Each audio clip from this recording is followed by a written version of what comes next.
នេះខ្ញុំនឹងនាំអ្នកទាំងអស់គ្នាទៅដកប្លង់ដីជាមួយខ្ញុំដែលខ្ញុំបានទិញមកកន្លែងយូរហើយប៉ុន្តែមុននឹងយើងធ្វើដំណើរសូមទៅកន្លែង copy ឯកសារមួយផ្លែតខ្ញុំពិតជាអត់ដឹងថាពេលទៅដកប្លង់ដីនឹងយើងត្រូវការឯកសារអីគេខ្លះទេគ្រាន់តែថាមើលឯកសារណាដែលជាប់តាក់ទងជាមួយនឹងការដែលយើងដកប្លង់ដីនឹងខ្ញុំ copy ឲ្យហើយទៅជៀសវាងថារត់ទៅ copy អីញ៉ៃណាអ្នកទាំងអស់គ្នាតែមុនទៅនឹងសូមនិយាយលេងមួយកូនពៅផ្លែតសិនអូនឈ្មោះ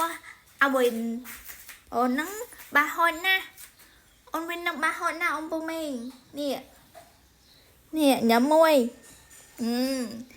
ជម្រាបសួរអូនសាធុអូនពូមីងមួយសាធុកូនសាធុគេធ្វើម៉េចសាធុមួយកូនសាធុមួយមើលសាធុចាបានទៅខាងគេប្រាប់ថាឲ្យទៅមន្ទីរក្រសួងដែនដីនិងនគររូបនីយកម្មអូខេទៅនឹងយើងកាន់អាបាននឹងមួយនឹងយើងទៅសួរគេនៅកន្លែងហ្នឹងទៅមន្ទីរហើយឥឡូវគេឲ្យយើងទៅខាងស្រុកវិញម្ដងដើម្បីដូចជាទៅដកប្លង់ខ្ញុំអត់ច្បាស់មិនដឹងថាទៅដកឬក៏ទៅសួរគេថាយើងត្រូវបង់ពន្ធបែបម៉េចអីចឹងចាំពេលថ្ងៃខ្ញុំនឹងអាប់ដេតបន្តទៀតថា process អីគេខ្លះនិយាយទៅមកផឹកនេះគឺចំណាយពេលចោលព្រោះមកដល់វិញនឹងដូចជាខ្ទង់ម៉ោង10អីហីអញ្ចឹងបើសិនជាត្រូវជិះទៅសាលាស្រុកឧទាវារៀងថ្ងៃខ្លាចហេឡូបងគាត់ត្រូវទៅហូបបាយហូបអីចឹងដោយសារតែពេលព្រឹកហ្នឹងគិតថាខាងសាលាស្រុកគេអាចនឹងធ្វើការម៉ោង1អញ្ចឹងទៅក៏បញ្ញាប់ចេញពីផ្ទះចេញដូចជាខ្ទង់ម៉ោង7:12អីដើម្បីឲ្យយើងអាចបញ្ញាប់មកដល់ទៅយើងនឹងឆាប់បានឯកសារត្រឡប់មកវិញដើម្បីឆាប់ដកប្លង់អញ្ចឹងទៅប៉ុន្តែជាក់ស្ដែងវាមិនដូចអ្វីដែលយើងគិតទេចាជិះម៉ូតូទៅគឺមានជាការគ្រាន់បត់ជើងឥឡូវយើងចូលបន្ទប់ទឹកមួយសិនចូលបន្ទប់ទឹកដីដែលខ្ញុំទិញហ្នឹងរៀងឆ្ងាយបន្តិចដែរប៉ុន្តែគឺ I'm proud to have that ហើយបន្ទាប់មកយើងក៏ជិះធ្វើដំណើរបន្តទៀតឥឡូវគឺយើងបានមកដល់ដីយើងហើយតារាអូយអ្នកនរគ្នាមើលណនិយាយទៅគឺថាប្លែកអារម្មណ៍ហ្មងណ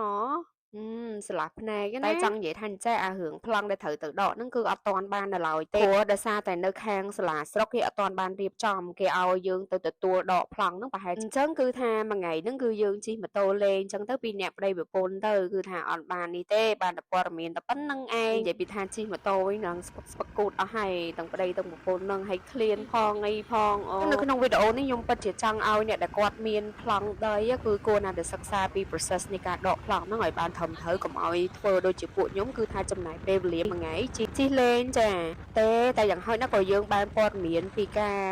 ដកប្លង់ដីមកវិញដែរមិនមែនអត់ទាំងស្រុងទេមួយក៏យើងអាចមានពេលទៅមើលដីរបស់យើងដែរព្រោះដោយសារទុកយូរដែរអ្នកទាំងអស់គ្នាបងថាទិញដីហ្នឹងហើយអត់ដឹងថាពេលណាទៅអាចមានលុយធ្វើផ្ទះអីគេទេថ្ងៃហ្នឹងប្រិយប្រពន្ធគឺថាតេត